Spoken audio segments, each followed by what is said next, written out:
Assalamualaikum warahmatullahi wabarakatuh. Terima kasih sudah klik video ini.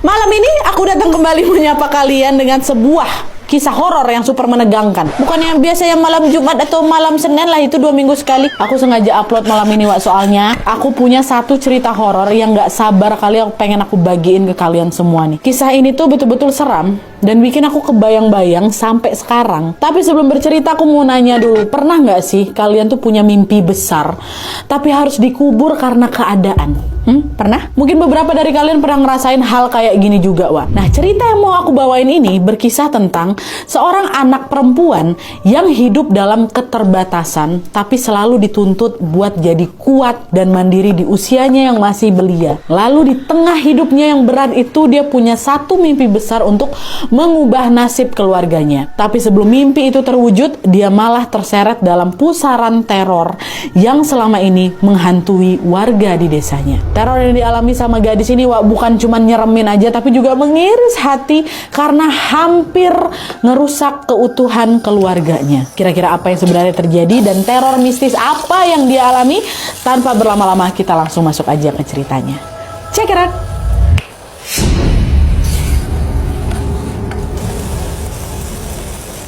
Oke, jadi kisah itu bermula dari satu keluarga yang cuma terdiri dari seorang ibu dan 2 orang anaknya. Anak perempuannya bernama Putri dan anak keduanya laki-laki bernama Aji. Nah, keluarga ini cuma tinggal bertiga aja, Wak, karena ayah mereka udah lama meninggal dunia. Nah, sejak ditinggal ayah, keluarga ini hidup dalam kesusahan. Ibunya nih harus banting tulang nyari nafkah sendirian, sementara Putri yang kala itu masih remaja terpaksa menjadi ibu pengganti untuk adiknya di rumah. Setiap hari dia ini harus ngurusin Aji, bahkan tiap mau main pun Putri harus bawa Aji, Wak, karena nggak ada yang bisa ngejagain si Aji di rumah gitu. Pokoknya si Putri ini betul-betul ngerasa terkekang kali lah dan nggak punya waktu untuk mikirin masa depannya. Nah, di tengah situasi itu, pada suatu hari Putri ini kepikiran untuk ikut kursus pelayaran, Wak, di desa. Dia ngebatin, siapa tahu kalau lulus kursus aku bisa dapat kerja nih buat bantuin ibu gitu kan. Cuman setiap kali Putri ini ngomong keinginan itu ke ibunya marah lah, udahlah nggak usah aneh kamu. Ibu nggak punya uang, lagian masa kamu tega sih ninggalin adik kamu sendirian di rumah gitu. Nah, penolakan itulah yang bikin Putri merasa frustasi, Wak. Dia ngerasa ruang geraknya terbatas, jadi nggak bisa kemana-mana gitu loh. Nah, kemarahan ini akhirnya Putri lampiaskan lah ke adiknya, ke Aji. Dimana setiap kali Aji ini berantakin rumah atau nyoret-nyoret tembok gitu ya, Putri ini pasti langsung marah besar. Kebiasaan ini berlangsung lumayan lama, Wak, sampai akhirnya Putri ini mulai sadar kalau dia harus berubah. Dia mikir, ya udahlah kalau ibuku nggak mau bayarin kursus, harus aku sendiri nih yang gerak gitu katanya. Nah, dari sinilah Putri pun akhirnya berinisiatif untuk mencari uang dengan caranya sendiri, Wak. Sejak saat itu Putri ini mulai jualan makanan dari warung Bu Sidah nih, tempat ibunya bekerja. Dan di sini Putri itu jadi reseller, Wak, yang ngambilin dagangan untuk dijual lagi ke teman-temannya di sekolah. Selain jualan di sekolah, Putri ini juga keliling dari desa ke desa untuk ngabisin dagangannya itu. Nah, hasil dari jualan itu Putri tabung untuk tadilah itu daftar kursus pelayaran. Dan selama ngejalanin masa berat itu, Wak, untungnya Putri ini juga nggak sendirian. Dia masih punya Kiki. Kiki ini siapa? Teman dekatnya. Dan dia juga punya Cecep, sepupu kandungnya. Mereka ini sering ngabisin waktu bareng dan saling mendukung satu sama lain. Jadi pelariannya si Putri dari capeknya hidup ya ke mereka berdua gitu loh. Tapi sayangnya kehangatan itu mulai berubah semenjak desa mereka ini dilanda kejadian-kejadian aneh yang membuat warga resah, Wak. Di sini udah mulai nih gangguannya.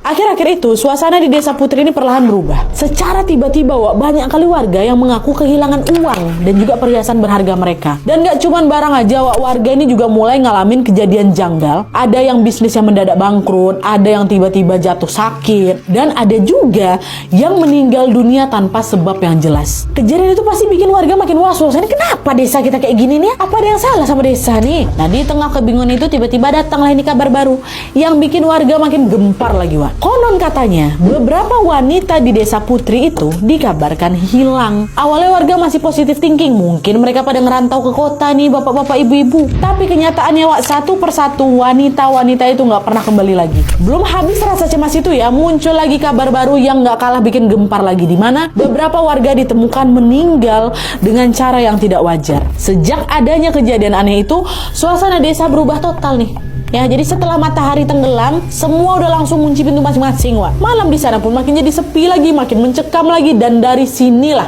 gangguan mistis tiba-tiba mulai bermunculan. Awalnya kan orang-orang hilang aja kan. Di sini gangguan mistisnya makin terlihat. Kata beberapa warga nih, Wak, yang mereka sering ngalamin kejadian aneh. Ada yang dengar suara ketawa perempuan melengking kali, ada yang lihat bayangan putih, ada juga yang ngelihat sosok kecil ngumpet di balik pohon kayak lagi ngintip diam-diam kayak gitu. Ada kayak gitu. Nah, rentetan kejadian inilah yang bikin warga teringat sama momen beberapa tahun lalu ketika salah satu warga yang bernama Pak Karsono, pemilik pabrik di desa itu, waktu dia masih hidup, warga juga sering ngalamin barang hilang, Wak. Usaha mulai bangkrut, dan ada juga kejadian beberapa warga yang dikabarkan menghilang waktu Pak Karsono ini masih hidup. Jadi bisa dibilang kejadian itu bukan yang pertama kalinya, Wak. Tapi sayangnya waktu itu nggak ada yang tahu pasti nih apa yang sebenarnya terjadi sama desa mereka. Tapi bisik-bisik warga bilang Pak Karsono ini pelihara tuyul buat pesugihan. Dan katanya perempuan-perempuan yang hilang itu dijadikan ibu susu buat tuyul-tuyulnya, Wak. Sempat ada rumor kayak itu. Meski cuma desas-desus aja, Wak. Anehnya begitu Pak Karsono ini meninggal, semua keganjalan itu tiba-tiba berhenti. Cuman karena semua keanehan itu sekarang muncul lagi, warga jadi panik. Ini jangan-jangan ada yang pelihara tuyul lagi nih. Tapi siapa ya, kan Pak Karsono udah mati. Nah, di saat warga lagi heboh ngomongin berita itu, si Putri justru dapat kabar yang gak kalah mengejutkan, Wak. Pada suatu malam, ibunya Putri ini tiba-tiba gak pulang. Putri panik lah kan, ini mana mamaku nggak balik-balik. Dia berusaha nyari ibunya, nanya ke beberapa orang, Pak, Bu, lihat ibu saya nggak? Gitu. Tapi hampir semua dari mereka yang didatangi sama Putri ini ngasih jawaban yang kurang lebih sama. Tadi kan melihat ibumu jalan pulang, tapi kalau sampai sekarang belum nyampe rumah, cobalah kau tengok itu ke warungnya Bu Sidah. Siapa tahu dia masih di situ. Putri langsung lah nyarikan ke warung Bu Sidah, kan mama kerja di tempat Bu Sidah kan. Nanyalah ke warung itu, tetap nggak ada mama di sana, Wak. Karena khawatir, Putri segera melaporlah ke kepala desa, namanya Pak Kiman nih, nama si kepala desanya. Tapi begitu Putri bilang mamanya hilang, Pak Kiman jawab, ibumu tadi kesini memang, dia minta kerjaan, katanya baru di PHK sama Bu Sidah. Cuman karena saya nggak ada lowongan, ya udah saya saranin, udah kamu ke kota aja, barangkali mamamu ke kota. Putri langsung bilang, masa si ibu tega ninggalin kita, Pak? Kayak nggak mungkin lah. Ya siapa tahu. Nah, karena nggak berhasil nemuin mamanya, Putri pun terpaksa pulang dengan tangan kosong.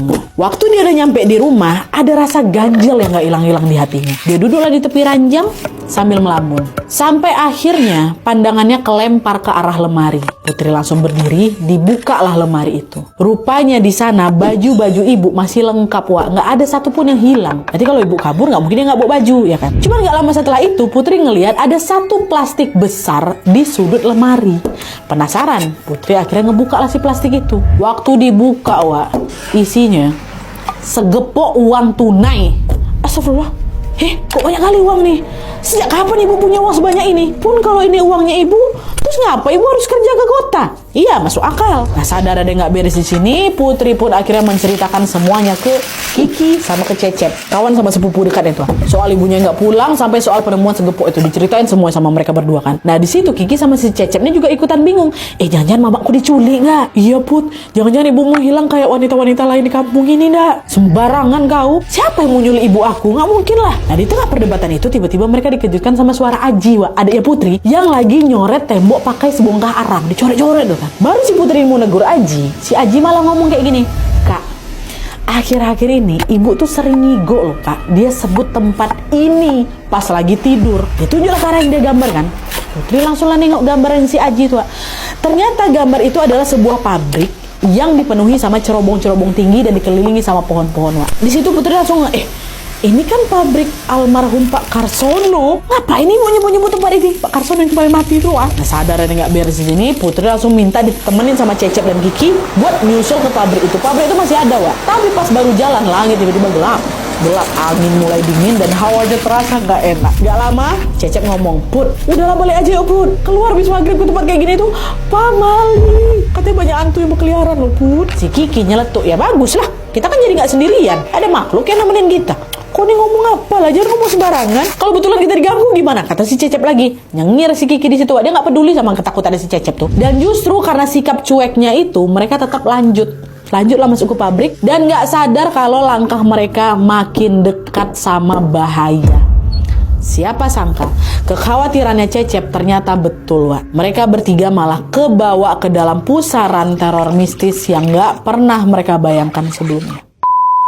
Setelah jalan lumayan jauh, mereka akhirnya sampailah di pabrik Pak Karsono yang udah kebengkalai ini kan. Nah, pas masuk ke dalam, suasananya pengap, lembab, dan penuh dengan debu. Terus di salah satu ruangan, mereka ada nemu tumpukan dokumen. Ada peta juga dan beberapa foto lama, Wak. Nah, pas lagi ngecek foto-foto itu, Putri ada nemu satu foto yang langsung bikin dia terperangah. Di situ, di foto itu, ada Pak Karsono lagi pose berdiri di samping seseorang yang dia kenal lumayan dekat. Tapi bukan itu aja. Di sana juga ada foto beberapa perempuan yang ekspresinya kayak lagi takut. Putri lalu ngeliat lagi foto itu satu persatu sampai akhirnya matanya berhenti di satu foto yang kayak nggak asing. Setelah dia pastikan lagi, astaga, fotonya ibu. Kok ada foto ibu? Belum sempat dia mikir lebih jauh, Putri dengar ada suara orang merintih dari arah rumah tua yang ada di belakang pabrik. Penasaran, Putri, Cecep, sama Kiki langsung datangin sumber suara itu kan. Dan pas masuk ke dalam, mereka langsung disambut aura gelap, lembab, dan juga mencekam, Wak. Di tempat itu, mereka juga nemuin ada sebuah buku yang isinya tentang pesugihan tuyul. Belum reda rasa kagetnya, suara merintih tadi yang mereka kejar tadi terdengar makin jelas di telinganya Putri. Karena penasaran, mereka buru-buru menghampiri sumber suara. Dan pas masuk ke salah satu ruangan, Wak, Putri dibuat shock karena yang merintih itu ibunya. Waktu itu kondisi ibu betul-betul menyedihkan kali. Kedua tangannya terikat, mulutnya tersumpal, dan wajahnya pucat kayak mayat hidup, Wak. Putri langsung nyamperin ibu, dibuka aja ikatan tubuhnya ibu ya kan. Dan setelah ikatannya terlepas, barulah ibu tuh macam ngeracau, Wak, dan sebut satu nama yang gak asing. Siapa? Pak Kiman. Pak Giman yang didatangin sama Putri, yang dia bilang ibu minta kerjaan terus suruh dia ke kota. Mama yang ngeracau sebut nama itu. Giman. Dan pas dengar nama itu, Putri panik, dia berusaha memapa ibunya. Keluar ya bu, udah bu, keluar bu, jangan di sini lagi gitu. Tapi pas baru mau keluar, tiba-tiba terdengar suara aneh dari arah hutan. Kiki, kawannya kan ada di sana. Kiki langsung berhenti, nanya, Put, kok yakin Put mau keluar sekarang Put? Kok perasaan aku gak enak ya Put? Udah yakin, aku takut mama kenapa-napa. Selesai ngomong gitu, tiba-tiba muncul seorang laki-laki yang berdiri di depan pintu nutupin jalan keluar. Dan yang bikin makin ngeri, si laki-laki ini bawa sebilah kapak, tatapannya tajam, wajahnya marah, dan tanpa basa-basi dia langsung ngibasin kapaknya seolah-olah ingin ngebantai mereka berempat di sini. Kaget diserang, tiba-tiba mereka mundur, akan berusaha menghindar nih. Sayangnya upaya itu gagal, Wak, karena mereka semakin terpojok. Nah, di saat yang sama si laki-laki tadi tuh terus bergerak maju dan langsung nebas kapaknya ke arah ibu, Wak. Wah, darah langsung muncrat, Putri langsung histeris, dan si laki-laki itu malah tersenyum ngelihat Putri dan ibunya dengan ekspresi puas. Tapi nggak lama kemudian Cecep muncul, Wak, dari belakang. Dia pukul kepala laki-laki itu pakai batu kan, kata dia. Pukulan itu langsung bikin si laki-laki ini sempoyongan, Wak. Tapi dia tetap nyoba nyerang balik ke Cecep nih, pakai kapak yang dia pegang, dia kan bawa kapak. Nah, di tengah pergulatan itu Kiki langsung teriak, Put, cepat lari, Put, cepat lari. Sebenarnya Putri pasti berat kan ninggalin mereka semua di situ kan, Wak. Tapi karena ibunya makin lemah, akhirnya Putri pun terpaksa kabur nih untuk mencari pertolongan. Dia lari sendirian kan, Wak. Tapi belum jauh dia lari, Putri ngerasa punggungnya ada yang narik. Waktu ditengok, ternyata di belakang ini, Wak, ya, ada sesosok makhluk, kepalanya besar, berurat, matanya putih, lidahnya menjulur panjang kali. Dan makhluk itu langsung loncat di cakarnya lengannya si Putri, napasnya panas, mulutnya tengangak lebar, dan siap menerkam Putri dan ibunya. Kira-kira apakah Putri sama ibunya ini selamat? Dan gimana nasib Kiki dan Cecep yang masih berusaha nahan serangan itu? Kalau kalian penasaran sama ceritanya, tonton Pamali Tumbal yang bakal tayang tanggal 7 Agustus 2025 di seluruh bioskop di Indonesia. Film ini tuh gak cuma mencekam aja, Wak, tapi semua adegannya sukses bikin aku deg-degan sampai akhir. Pokoknya buat kalian yang butuh asupan horor, jangan lupa booking tiketnya dan tonton bareng teman, pacar, suami, mama, bapak, dan juga keluarga kalian buat nonton film horor yang satu ini, Wak, ya. Jangan lupa 7 Agustus 2025 di bioskop terdekat. Mantap.